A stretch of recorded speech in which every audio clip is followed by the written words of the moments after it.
Begin the current Daf, Beruchas Daf. We begin 4 lines Daf from the top of the Yomid. Our shiur is sponsored by Tom's River Learning Center, Daf Yomi, and Torah Anytime. We do a quick review of Daf Yomi, which was continuing on the theme of the previous Daf regarding if the dead know what's going on in this world. And that actually depended on two interpretations. It says if you speak after a dead person, it's like you're speaking after a stone. What does that mean? Either because they don't know, so you see they don't know, or because they do know, they just don't care. So that would be dependent on that, if they know what's going on in this world or not. Additionally, we said different halachas regarding a Talmid Chacham. One, from the continuation of that previous sugya, you're not supposed to talk bad about a Talmid Chacham after he passes away. You're not supposed to think about a Talmid Chacham if you saw him commit a sin, because he most definitely did tshuva. And also, which took up a large chunk of the daf, was that we excommunicate. We do nidui if someone talks disrespectfully to the Rav, and we find it in 24 places in our Mishnayos. And although the Gemara only ends up finding 3 places, however, the one who taught that teaching, Shimon Levi, he says that you medam and milsa lemilsa, meaning if you could find places where someone spoke very harshly or took a very large stand against the rest of the sages, that was worthy of being excommunicated. And that's 24 places in our Shas. And we also mentioned the famous story of Tanur Shal Achnoi, the Tanur of the snake, which they surrounded him like a snake and they excommunicated because he didn't accede to the opinion of the sages. Then we continue with the halacha of our Mishnah regarding different halachas regarding taking out a dead person, because during the Levaya they're exempt from Kriya Shema. Don't do it at a time of Kriya Shema. And also at the Hesped, each one goes out by himself by Levaya to say Kriya Shema, and the Oval, he's Matzdik Esadin. But we said don't be Yiftach Piv L'Satan. Don't say, Hashem, oh wow, you didn't punish me as much as you could have, because the person's not supposed to open up the opening for the prosecuting angel of the Satan. Then we spoke about the halacha of the Mishnah that after burial, as long as you could say even one line, then that's going to be enough to start and finish before they get to the shiur. Additionally, that the inner row is exempt from saying Kriya Shema, it's the row that sees the inside, not necessarily the inner row, or it's those who come because of the mourner, not just to see what's going on. And then we had what took up most of Amud Beis, was if someone finds kalayim in his garment, then he takes it off even in the street, because it doesn't make a difference about the dignity of a person. It says, Ein chachma be'ein eitzav ein twinel neged Hashem. Now the problem is, we found many places that we do compromise on halacha for kavod adam, kavod abrius, kavod malachim. How do we answer that contradiction? So the Gemara had many different sources that you're right. For kavod Hashem, we never compromise. You got to take off your clothing in the middle of the street. However, by dirabbanons like Beis Hapras, which is when they were going to see the kings, or when they were coming back from the Levaya, or the coffins that had a cavity, a space of a tefach, which therefore biblically there's no tumah, so the Rabbanan compromise on their covet for the honor of the kings or for the mourners.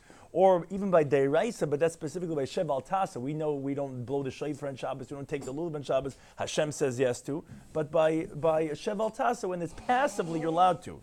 And, however, but by actively, that we still say, like by climb, you're wearing the climb, you have to take it off even in the street. There's no wisdom that's of a person that's considered significant in regards to Hashem. And also in that last discussion, we spoke about the learning of a mes mitzvah, that's teich, all these different types of Yisuri Tumah, that it says by the Nazir, Achiv, Achaisai, Aviv, Imai. We learn that ultimately that for mes mitzvah, we compromise on all those different things regarding the halachas of Tumah. Some ideas we're going to speak about today in Beruchas Daf Chaf is we're going to continue on this topic about taking off climb of your garment even in the marketplace, that the previous generations, they were very meticulous for Kiddush Hashem, and therefore they merited many miracles.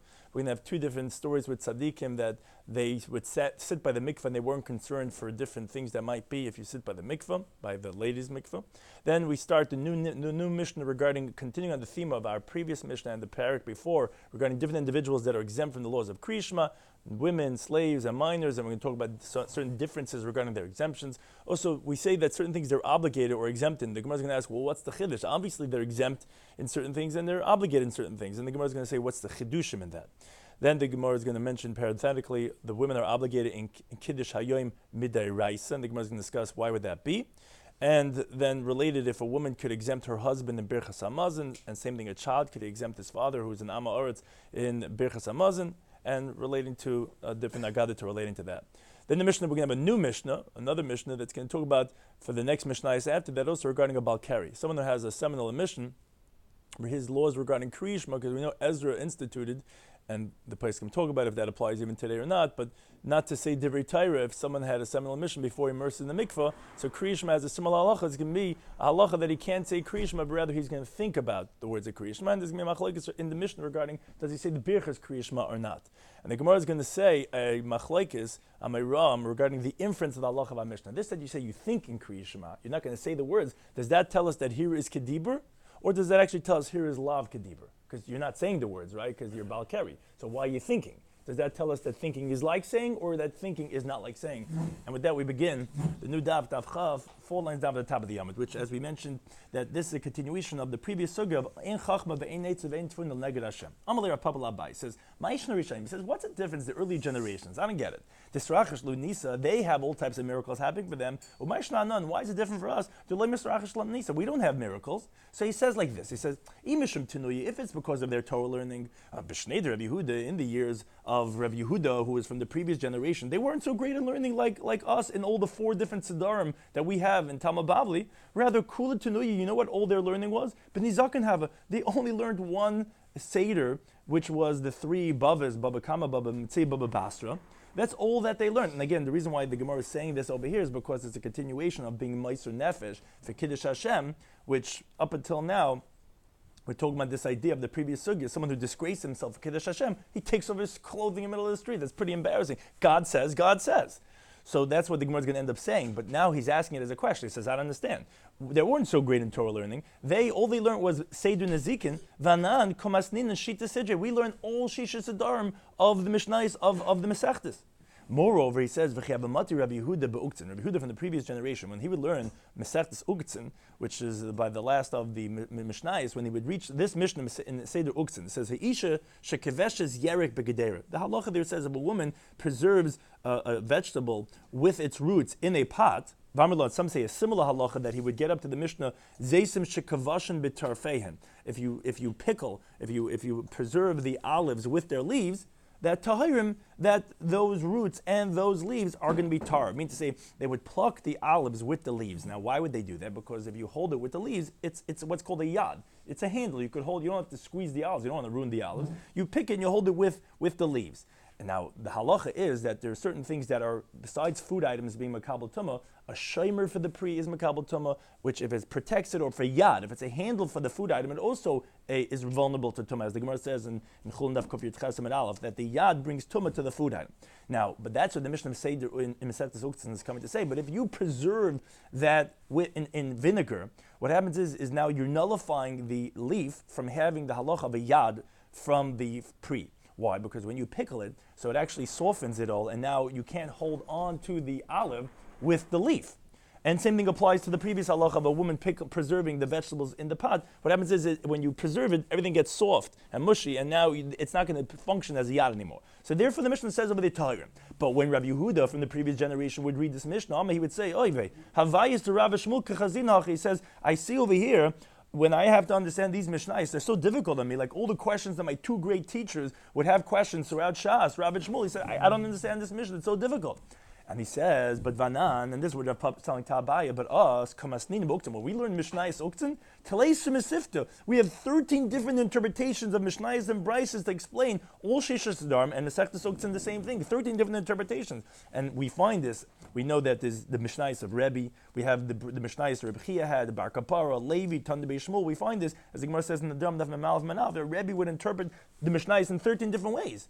So he says, we're much greater than them in Torah learning. Vila Rabbi Yehuda, but whereas Rabbi Yehuda in the previous generation, he would take off one shoe as a sign of affliction, Asimitra, the rain would come. But we make ourselves in pain. We're screaming. No one pays attention to us. What's the reason? We're much greater in Torah learning. Amalei, so Abai said to him, the early generations, they would be meiser nefesh, they would give up from their own ego for the sanctification of Hashem. We don't give up our nefesh for Kedushas Hashem. And again, that's why it's continuation of the previous sugya, because we spoke about, for Leneged Hashem, there's no chachma, so you take off your clothing even in the marketplace, and that's what they did in the previous generations. And the Gemara brings a story to illustrate this. Ki had Rav Ada bar Ava. He saw this Kutis woman. Now the Kutim were a group that were brought by the Syrian king when they chased away the 10 tribes of the Jewish people. He brought in to take the place. He didn't want the whole land of Israel to be desolate. He brought in these Kutim. Now the Kutim weren't full-fledged Jews and possibly not even like Jews at all, but he didn't know. He saw this Kutite woman. That was Levisha Karbalta Beshuka. She was wearing this expensive clothing of Karbalta in the marketplace. Now, Sabr the Bas Yisrael, he thought that she was a Jewish woman. Kam Karibine. He thought it was inappropriate for her to wear this garment. He tore off the garment. He had no problem. God says what? He takes it off. Now, Gloi Milsa the Kutis, it turns out she wasn't a regular Jewish woman. She was a Kutite woman. Now, Shemu Ba'arba Me'azuzi, they evaluated the damage he did to the clothing was 400 zuz. So Allah, he said to Mashmech, what's your name? So Amalei, she said to Matan, my name is Matan. Amalei, he said to Matan. Arba Meya Zuz Shavia was a worth of 400 zuz. What that means is either two interpretations. Either the word matan is from the word of masan, which is 200. So he said matan, 200 is 400 zuz. Because of you, your name, I lost 400 zuz. Or another interpretation is that matan is from the word of hamtana, of waiting. Had I waited, had I been patient, not been such a kanoi, I would have saved myself 400 zuz. I would have realized you're a Kutite woman and not a regular Jewish woman. But either way, we see that they weren't concerned for monetary laws, for their own dignity. God says they listened, and therefore they merited miracle. Now, continuing on a related theme regarding tznius, regarding which we just spoke about, he was concerned for the Jewish woman wearing an inappropriate garment. So the Gemara brings a Rav Gidl have a ragel. The have a ka'azal v'yasev ashar de tefillah. Rav Gidl, his custom was he would sit by the gates of where the women would immerse themselves. And the reason why he's sitting over there is because he would rule for them different questions they had regarding the mikveh. So Amalu, he said to them, Hachi tfilu, v'hachi tfilu, that's how you should immerse, that's how you should immerse. The women have all these types of questions, so the rabbi was there available for them. Now, Amalei Rabbanan, but the Rabbanan said to him, Loikum estafi mar me'yitzahara, aren't you afraid of the evil inclination? You're seeing the women in these types of compromised situations, aren't you afraid? Now, interestingly, as we're going to shortly see, the Bach points out over here, he says, why didn't he ask that, why aren't you concerned for what's called the ayin hara? Like the Gemara is going to say, shortly for Rabbi Yochanan, everyone's looking at you. Forget about you looking at them. But everyone's looking at you. Aren't you concerned for that? So the Gemara says, so the Bach explains that no, Rabbi Yochanan would look at, by Rabbi Yochanan, they would look at him. So it's appropriate that he was concerned for ayin hara, because we're going to shortly see that Rabbi Yochanan was a beautiful person. But Rav Gidl, they wouldn't look at him. He would only look at them because of the question that they had. But the Bach wonders why, regarding Rabbi Yochanan, wasn't he concerned for the Yetzer Hara, as we're saying by Rav Gidl over here, that wasn't he concerned that he's looking at the women? So actually, as the Bach brings from other places in Shas, Rabbi Yochanan had actually very long eyelids, and he didn't see, as the Gemara says in Tainis Daf Tes, by the story that he has with a child, and he says, lift up my eyelids. He had very long eyelids. They had to pick it up. So he didn't see them, and Rav Gidl, they didn't see him. So that's just to understand why in this Gemara, one might ask, why each one, we had a different question. They were both sitting by the mikveh, but now you just understand why it is like that. So they asked him, aren't you concerned with the Yetzer Hara? You're looking at all these women? Isn't that a problem? So Amalu said to them, no, damin ba'pai, these women, they seem to me, kikaki chivri, like white geese. He says, it doesn't impress me, it doesn't make a big deal to me. So they wasn't concerned for Yetzer Hara. Now, the Gemara brings another story which you just alluded to. Rabbi Yochanan also, his custom was that he would sit by the gates of where the women would immerse. Amar, he said, why am I sitting here? When the women come out of the mikveh and they come up, Mistaklami, and that's actually a halacha, that's a custom that the women have, that the first one that you see has an impression. So Mistaklami, let them look at me. Let them have beautiful children like me. Rabbi Yochanan was a very beautiful person, as the Gemara says in Seiches HaPoilim, that regarding the beauties of different people, even though actually it doesn't say that over there, but that's how Rashi says that it's over there. But we know that throughout Shas that Rabbi Yochanan was a very beautiful person. He said, let them look at me, and that makes an impression on the person, and let them have beautiful children like me.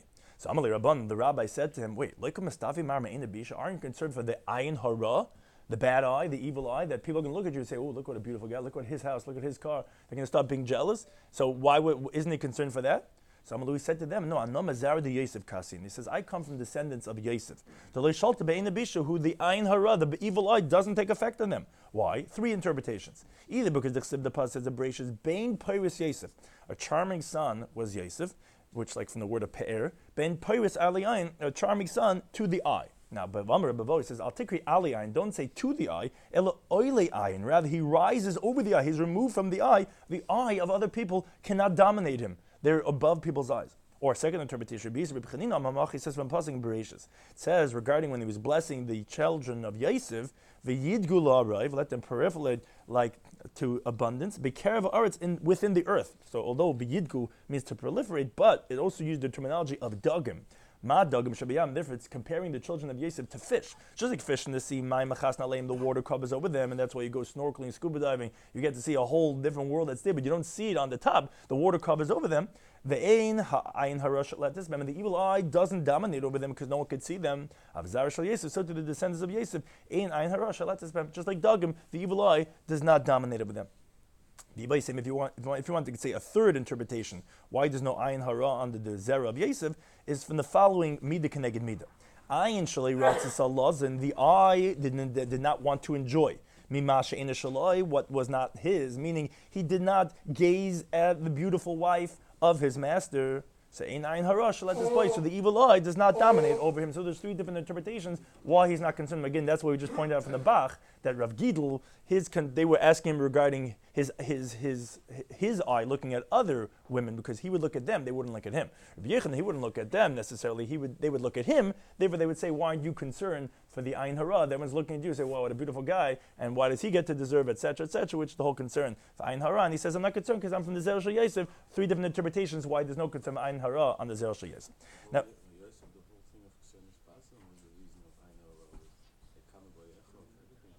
Right, so you're asking that you see that there is, actually it's funny, someone's asked me regarding by Beruchas Daf, we say that we should be like Yosef with the Gesaynis Pasim, which is actually an interesting question, but maybe that's why he actually ended up having that bracha of Yid Gul, that they shouldn't be like that because of all that happened, because of, they actually were jealous of him, and they had the Ayin Hara.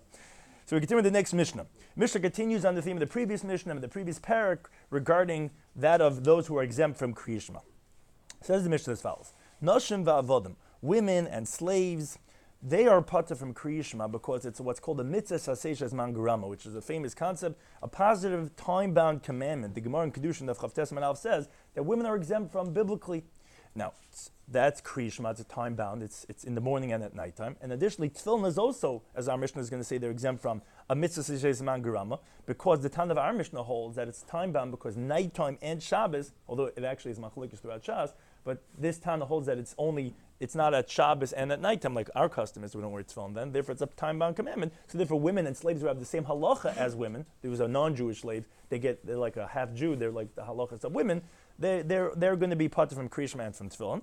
And vikatana, minors. Now we pointed out on the board that this is a machlekes Rashi and Taisus. Rashi holds this, that we're saying minors are exempt from Kriyishma as even a katan shegi l'chinuch. He's already at the age where he has to do all the mitzvahs rabbinically. However, they did not impose on the father to do chinuch in the midst of kriyishma, which are interesting halacha. The laws of chinuch are very interesting. The reason for that is because the father is not always near the child when it's man kriyishma. You can't force him to go ahead and train his child in kriyishma when he's not around. It's a different schedule than this child that's man kriyishma. So therefore, Rashi says even by zman kriyishma, even by higila chinuch, you're going to be exempt from the mitzvah of chinuch by the minor. Taisus actually disagrees and says no, the halacha is talking about shaloi higila chinuch. But if it was a gila chinuch, Taisa would hold that he would be chayiv in kriyishma. But be that as it may, nashim avad mekitan, they're patur kriyishma, which is halacha, they're exempt from saying kriyishma. And as we continue to Tamad Beis, uminat tefillin, same thing is also from tefillin. Now, women is because, like we said, mitzvah seishes mangurama. And a minor, why is he exempt from tefillin? Why don't you say chinuch on tefillin? Because a child, generally, until he becomes an adult, doesn't know how to watch his body, that he shouldn't pass gas. And you're not allowed to pass gas when you're wearing tefillin. And therefore, even though he's gila chinuch, he's going to be patur from wearing tefillin, and that's our custom. We don't put on tefillin unless maybe a month, or a few months before bar mitzvah. But before that, we don't have the law of chinuch for tefillin. Now, however, but v'chayav mitfil, and this is halacha. Women, children, they are obligated in davening because, as our Gemara is going to say, tefillah is what's called rachmi. It's mercy, and everyone needs compassion from heaven. And it's a rabbinic injunction that was instituted even for women, and to be mechanech the children in tefillah. And also, b'mezuzah, they're obligated in mezuzah, where mezuzah is not a time-bound commandment, and therefore actually the Gemara is going to ask, isn't that obvious that women are obligated? Why would they not be obligated? And they're also obligated in benching, which the Gemara is going to ask, is that a biblical obligation or is that a rabbinic obligation? Now the Gemara addresses as follows, as we wrote on the board, what's the chidushim in all these cases that we say that they're patur and that they're chayiv? They would seem to be obvious. The Gemara asks, Kriyishma, you're saying that women are exempt from Kriyishma. Pshita, obviously they're exempt from Kriyishma. It's a mitzvah saseshes mangarama, it's a positive time-bound commandment. V'chol mitzvah saseshes mangarama with nashim paturus. We know that every time-bound commandment that has a specific time to fulfill it, women are exempt. So Kriyishma is b'shach b'chav kumecha, at certain times when you're supposed to do it. Obviously they're exempt. Says the Gemara, no madatem. What would you say? Ultimately, when you say Kriya Shema, you're accepting the yoke of heaven. That seems to be a very important thing that women should be obligated, even though it's time bound. Kamash Malan, that's what we're coming to tell you that no, that they're going to be exempt even though it's Ol Malchus Shemayim. And that's the halacha that women are exempt. Now the Mishnah says they're not tefillin, they're also exempt from tefillin. And says the Gemara Pshita, obviously it's a mitzvah seishes man garama, like we said, that you don't do it at nighttime, you don't do it on Shabbos. Says the Gemara, no, ma'avdatem, what would you say? Ultimately, in the pasuk, it compares the halacha of tefillin to mezuzah. It says ukshartem, tie it on your hands, uchesavtem, right on your doorpost. Now, we would say, just like women are obligated in mezuzah, so too they're going to be obligated in tefillin. Kamash Malan, that we don't make that hekesh and we say that no, women are exempt from putting on tefillin. And actually, we don't let them put on tefillin because we don't think they're going to have a guf naki to wear tefillin. So for all those that want to wear tefillin, no, they don't wear tefillin. They're not obligated. Now, however, v'chayav mitzvah, but actually they are obligated in davening. Minors, women, says Gemara, very simply because derachmininu, because it's mercy and everyone needs mercy. Now, there's a debate regarding these next words if we have it. The Bach says that in most farm not to have the coming girsa, but in spite of that, our Gemara does quote the next words. Ma'u detemo. So what's the chiddush in tefillah that they're going to be chayiv? Obviously, it's rachmi. No, it says what would you say? Because ultimately the pasuk says regarding tefillah. It says the pasuk in Tehillim, erev v'vayker b'tzarayim, in the evening and in the morning and in the afternoon. Like the pasuk says over there in Tehillim, asicha ve'ema, I'm going to talk out, I'm going to moan, v'yishma keli, Hashem is going to hear my voice, which is referring to davening. So you would say, k'mitzvah seishes man garama, the davening really, as we know, you daven 3 times a day.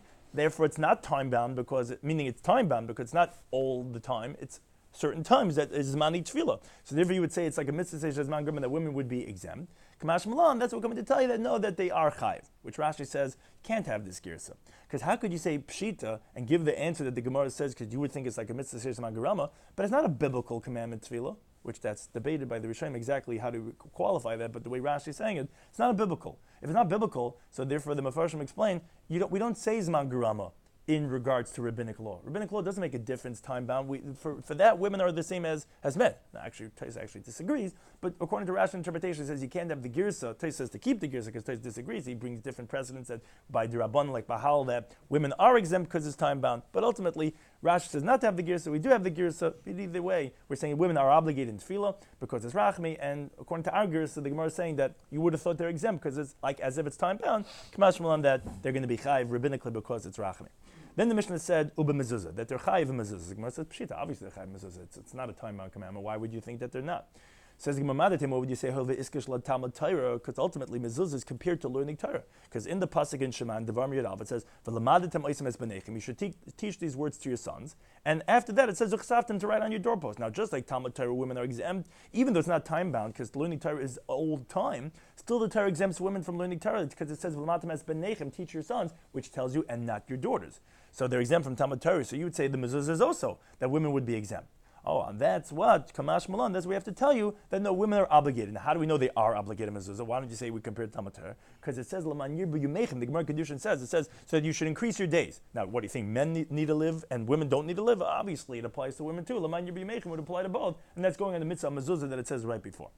Now the Mishnah also said Beruchas Hamazon that they're obligated in benching. In Beruchas Hamazon, they ate a meal. They have to go ahead and say Beruchas Hamazon. Says Gemara Pshita. Obviously, it's not a time-bound commandment. Anytime you eat, you bench.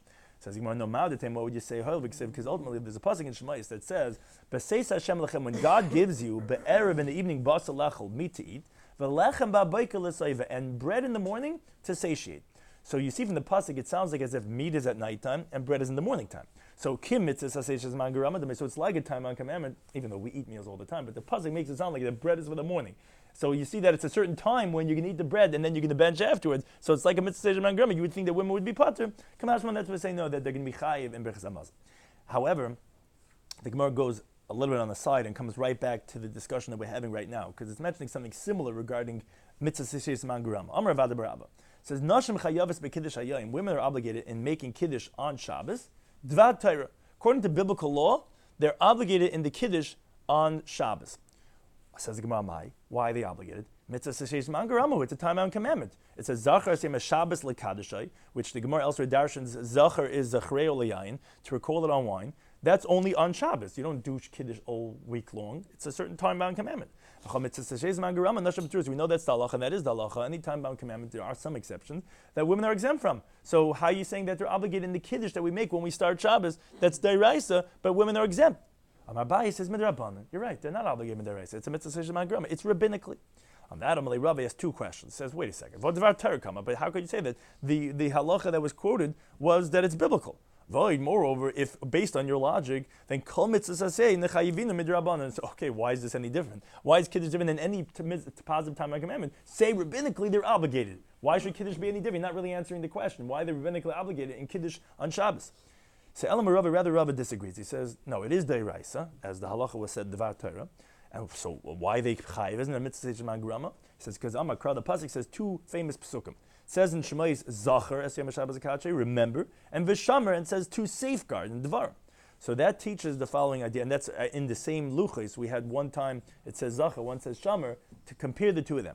To tell you, Kol sheyeshna b'shmir, whoever is in the halacha of Lo Yisasa Kamalacha, don't do any work, which means to safeguard Shabbos, don't violate it. Yeshna b'schira is also in the positive commandment of Shabbos of recalling it, of making Kiddush.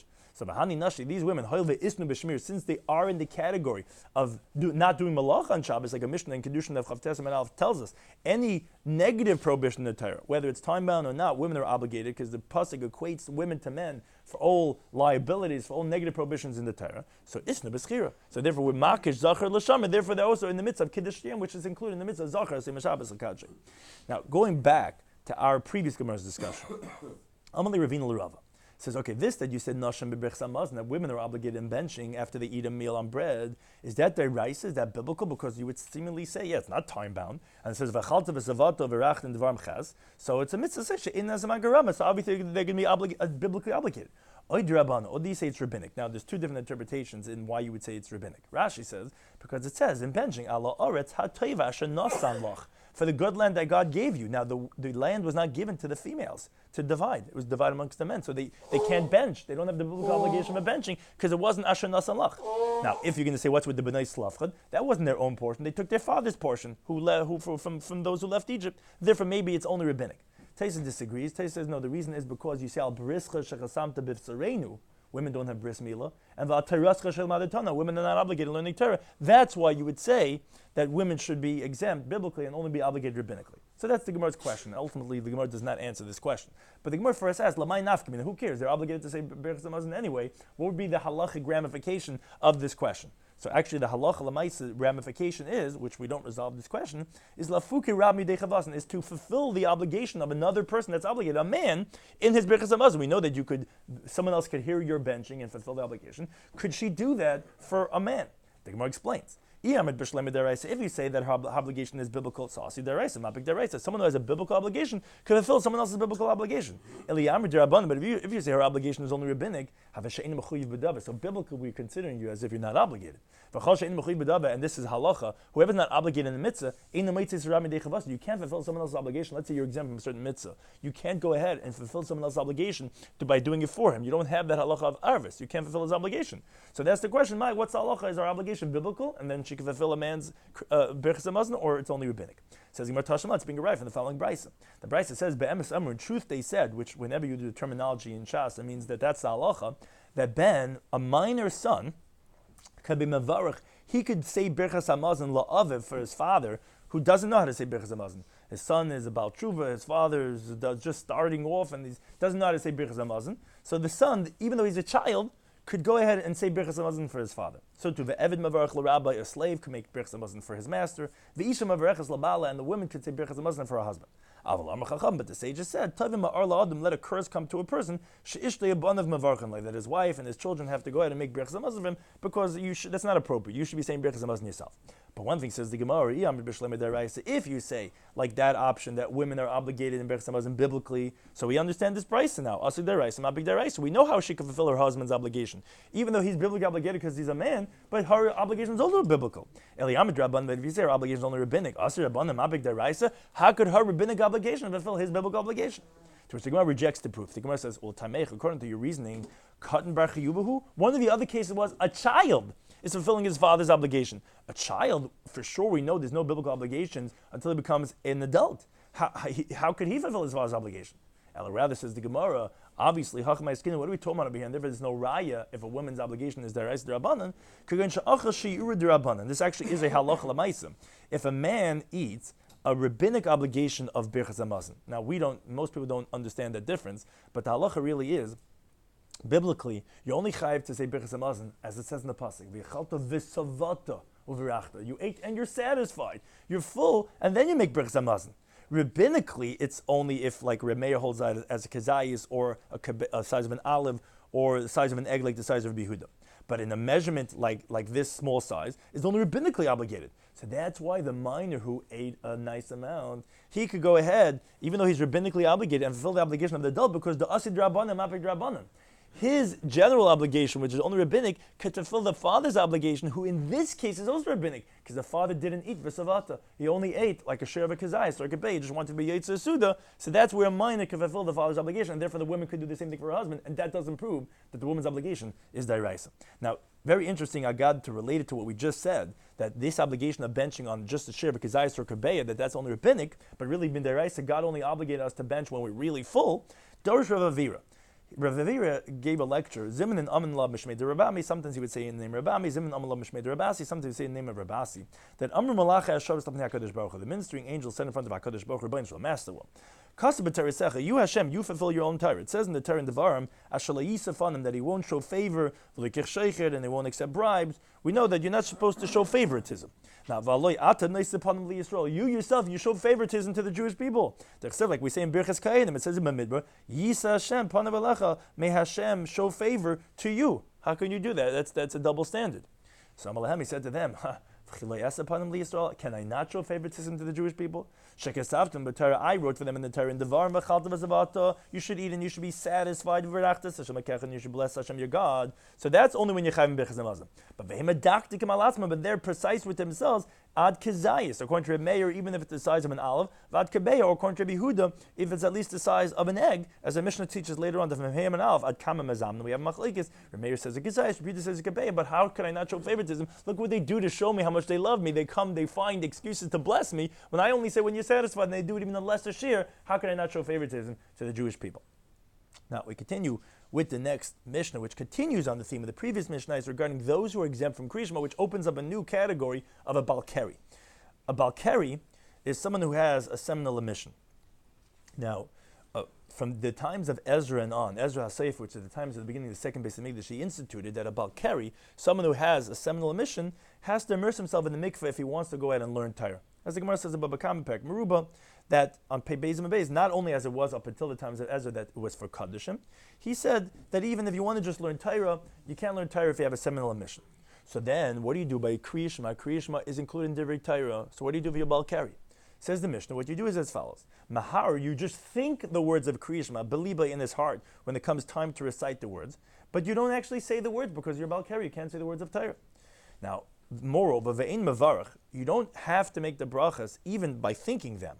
Because Lamaisa, Balkari, you can't say the words of Torah, the Varm Shabbat. But Kriyishma is a biblical obligation, so okay, so we'll have you think it, but you won't say the words.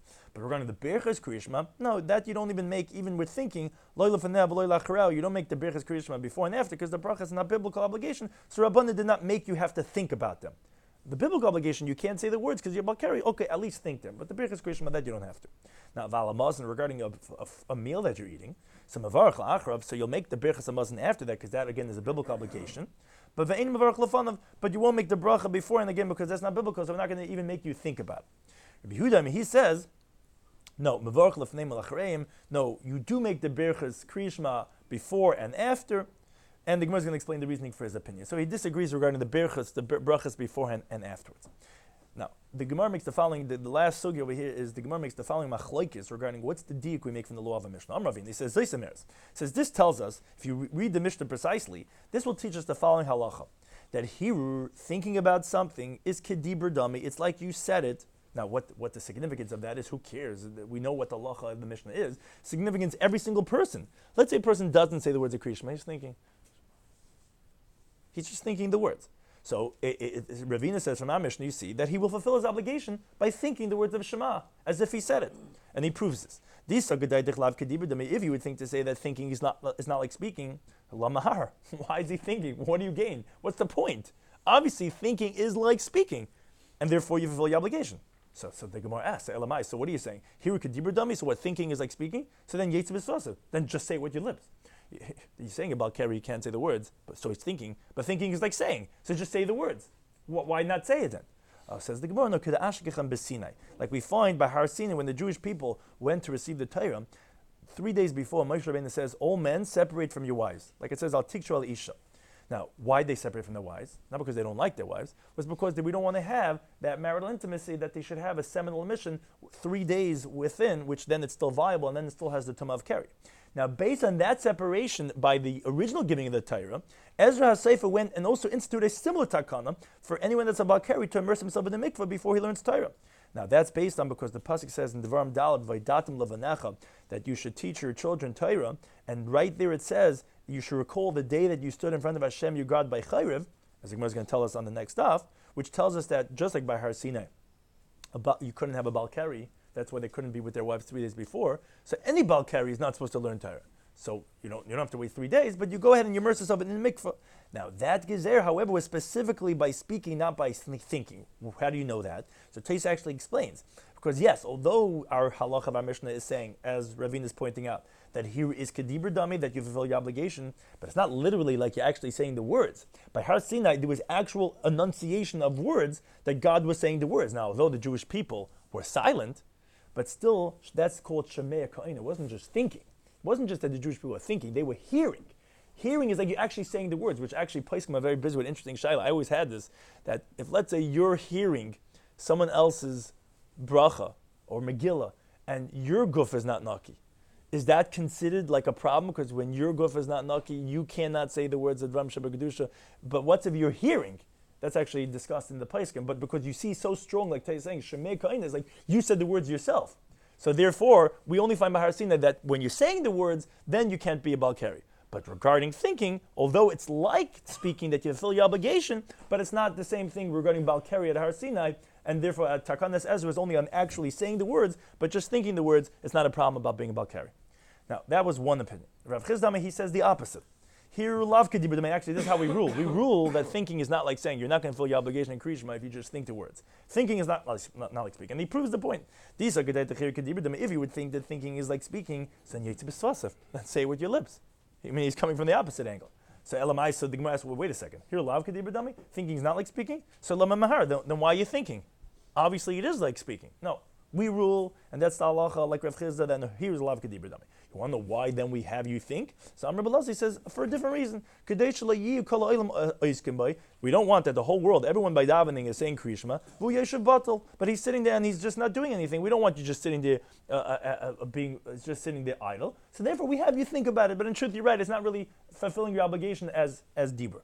So the Gemara says, okay, fine. So we just don't want you to sit there and waste your time. But you could go ahead and you could actually learn something else, which as the Bach brings in here in this Ois Beis, the Gemara is going to tell us on Daf Chav Beis, certain halachas, although you're not to learn Torah, but certain halachas like the halachas of Derech Eretz, which is Masech the Derech Eretz Zuta and Rabbah, the Gemara tells us about carries a lot to learn. So instead of like having you just think about Kriyishma, why can't you actually learn things that you're allowed to learn when everyone else is saying Kriyishma, like Hilchas Derech Eretz? So Rav Barabi says no, because b'davar shatzibur oiskin by, meaning the thing that the tzibur is doing, we don't want you to be parish from the tzibur. Now you can't say the words, but at least we'll have you then think about the words. Now, but then the Gemara continues top of Chafal Manav and says, wait a second, tefillah, what do you do with davening? With damid, which Shmei Nesrei. The davar shatzibur oiskin by, that's something that the tzibur there, everyone's standing up for Shmei Nesrei. But Utznan, we learned in the Mishnah later on Daf Chav Beis Beis that says, Hayamid b'tefillah. Let's say someone was in the middle of davening, but niskut Baal Keri. He remembers, he had a seminal mission. He never went to the mikveh yet. So the Mishnah says, lo yafsek, okay, don't stop in the middle of your Shmei Nesrei, eli katzer, rather just make the abridged version of every single bracha, make it smaller each bracha, but don't stop in the middle. It says the Gemara, but time of the askel, it sounds like, okay, because you started, so don't stop. But haloi askel, the inference is, but had you not started yet, if you knew that you were Baal Keri, the halach is, that lo yaskel, you shouldn't start. It sounds like, and you shouldn't even start even with thinking, as Taisa says, because from the fact that it doesn't say that you should, make a just smaller talking or think about it longer. But one thing is, we see that you shouldn't start. What do you mean? Why shouldn't you start? Shouldn't he start in thinking? Just like you're saying, we don't want him to be Yeshiv Batal by Krishma. Why don't you say the same thing by davening that he shouldn't be Yeshiv Batal? So the Gemara, no, Shani Tefillah, davening Shemay Nesri is different, the less b'malchus Shemayim. There's no melech ha'olam. When we say the brachas in Shemay Nesri, you say Baruch Atah Hashem, when we say by Rifeinu, Rifech Ha'olam Yisrael, you don't say melech ha'olam. There's no malchus. By Shema, there's a malchus Shemayim. That we don't want you to be Yeshiv Batal. But by Shemay Nesri, it doesn't say melech ha'olam, so there we don't have a concern if you're Yeshiv Batal. You could just sit there and not do anything. But says the Gemara, but when you make the bracha on the food after you eat, which we call benching, the less b'malchus Shemayim, that doesn't have malchus Shemayim. So you don't say melech ha'olam there either. Utnan, but still we learned in our Mishnah that says alamazna mavarch lachrav, when he makes a bracha after he eats his food on benching, he does make a bracha afterwards. He just doesn't make a bracha beforehand. Why? Why does the Balkari make the Dram Shabbat afterwards? Why isn't it just like tefillah that he should be Yeshiv Batal? Ella rather says the Gemara the following answer. No, Kriya Shema B'rchas Hamazon is deraisa. When it's regarding a biblical obligation like Kriya Shema benching, that's where we don't want him to be Yeshiv Batal. So then he should be Mahar. But it's tefillah that we'd have no problem. If you didn't start yet, we say don't do anything, because that's only D'Rabbanan, that's only rabbinic. Now just to point out, Rashi had a different girsa in our Gemara. His question of the Gemara was, V'hari B'rchas Hamazon lefaneha, not on B'rchas Hamazon la'acharei, it was on lefaneha, which there is malchus Shemayim, because the bracha on Hamaitzi we say melech ha'olam, and still we see that he doesn't make the bracha. That's one girsa. But Rashi brings another girsa, which is actually like our girsa, that the Gemara ends up saying, no, tefillah is different, that you don't even have to think about it, because it doesn't have malchus Shemayim. What that means is, because by Kriya Shema, we're Makabel Hashem to be the master of the world.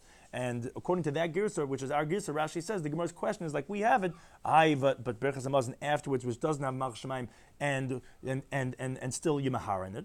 And Rashi says that's the primary interpretation, because our Gemara ultimately answers that yes, because Kriya Shema B'rchas Hamazon is the Raisa, that's only by the bracha of afterwards, that wouldn't apply to if it's going on the bracha beforehand, because that's not related to B'rchas Hamazon. Now Rashi just adds on one more girsa that he says that the Gemara asks, wait a second, how could you answer as our Gemara just answered Kriya Shema B'rchas Hamazon is deraisa, Kriya Shema is rabbinic? That's what the Gemara's girsa is according to Rashi, according to some girsais.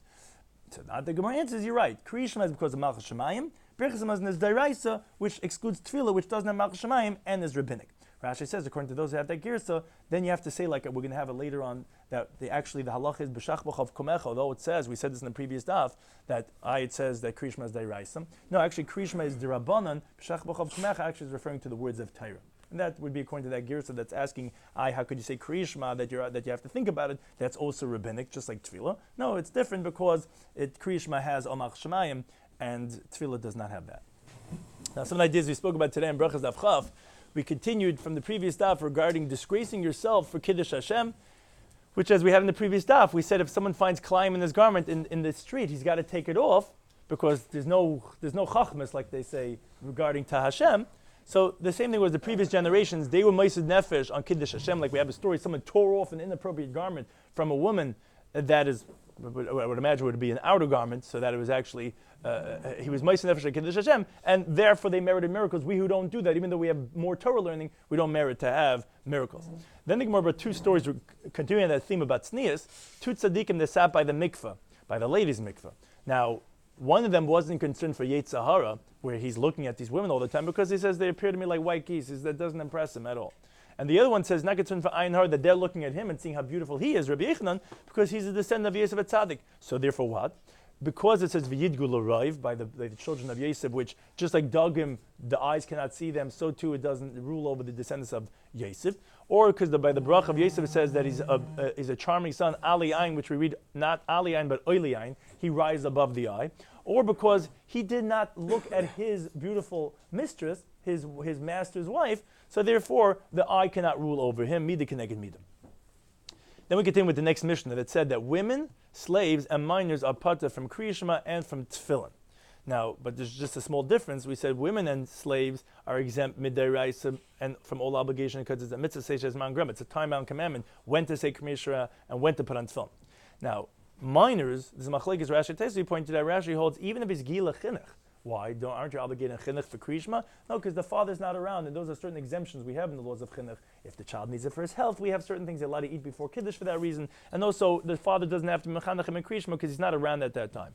Taisus says, no, it's only because of lohi giyah chinuch, but if it was a giyah chinuch, he actually would be obligated in krishma. Now regarding tefillin, again, women are exempt because it's mitzvah seishes man grama. Minors are exempt. Why? Even if it's a giyah chinuch, is because shemi yafiach. He might pass gas, his body is not so much in control of, and one cannot do that with tefillin. Therefore, our custom is we don't do chinuch on tefillin until a child becomes bar mitzvah. Now, then the Mishnah said certain things they're obligated in. So our Gemara wanted to know, what's the chidushim in those cases that you say that they're pater and that they're chayiv? Krishma, obviously women are exempt. It says a mitzvah she's magurama. Says the Gemara, no malchus shemaim. I would have thought to say that they're going to be chayiv. What's with tefillin? Obviously, it's a mitzvah she's magurama. No, it's compared to mezuzah. In the pasuk, o kshartem uchasaftem, I would have thought to say just like they're obligated mezuzah, so to obligated in tefillin. Well, you're saying that they're chayiv mezuzah. Obviously, it's not a time commandment. No, because the pasuk compares it to Talmud Torah. It says, well, not to myself, b'neichem, and then says uchasaftem. Just like Talmud Torah, they're pater, because it says b'neichem and not b'nei seichem. I would have thought mezuzah too. No, we're saying that they're chayiv. B'chas hamazon they're chayiv. Obviously, it's not a time commandment. No, the pasuk says to eat bread in the morning. I would have thought to say it's like a time commandment. That was saying no, that women have to make b'chas hamazon. Now, the Gemara went for aside for a moment and says women are obligated in kiddush hayoim midayraisa. They're obligated in the chiv of kiddush biblically. So the question is, why? It's a mitzvah seishes man garama. Don't you say that they're pater? Yes, either we're saying it's drabanan, but the Gemara said no, it's dayraisa, but it's because of a hekesh of zachar to shamar. Just like shamar and all the negative prohibitions are obligated, so too in the positive commandment of zachar zachrei alayayin. Then the Gemara went back to the obligation that women have to bench. Is that deraisa? I could prove it's deraisa because she could be married to her husband. Her husband is biblically obligated. And that the Gemara said no, because one of the cases was a child fulfilling his father's obligation. How is that possible? Because the father only ate a shidra abanan. He only ate a kazayas. So the father's obligated rabbinically. The child ate a nice amount. That is the rabbanan being mitzvah rabbanan. And that brought us into that Gadta. Hashem says, Li Yisapanim. You're not supposed to show favoritism, but Hashem says, Yis Hashem Panim, he shows favoritism to the Jewish people. Yes, because Hemagdaktim ad Kazayis. They are so careful to eat and bench even on just a Kazayis, which are not obligated, and therefore how can that not show favoritism? Then we went to the next mission regarding a Balkari, which our next mission is going to continue on the theme of regarding someone that had a seminal mission. So Ezra was masakin that by Divrei Torah not to say. So what's the halacha by Kriyishma? You mahar. So you're right, you can't say the words, you just think the words of Kriyishma. And there's machlekes in the mission regarding the Beruchas Kriyishma, which we're going to explain on the next daf, if you say them or not. Now then the Gemara said, what's the diak that we see from the law of the Mishnah that we're not going to say but we're going to think? Either that you see here kedibra, obviously thinking is like speaking, because if it's not like speaking, then why you'd be mahar? What's the point? Obviously you're feeling obligation because thinking is like speaking. Oh, then why don't you say it with your lips? That's for a different reason. That's because Matan Torah, that's where Ezra was massacring the whole idea of tefillah for Balkari. Just like by Torah, the words were spoken and you couldn't have. And Shemei Kohen is like you're saying the words itself. That's where you couldn't be Balkari. So too over here. But thinking, although it's like speaking, but it doesn't have that limitation of being a Balkari. Or the Gemara said, which is how we rule actually, like Rav Chisda, here is lav kedibur. I could prove to you the thinking is not like speaking, because if it was like speaking, then why not speak? It's the same thing. Obviously, because it's not like speaking. But then, so why do you think? He says, Shalai yeshiv batel. We don't want you to just sit idle. Okay, but learn something else that you could as a Balkari. No, bedava shatzibro eiskin. Something that the tzibro's eiskin, we want you to just contemplate. But you're right, it's not filling the obligation.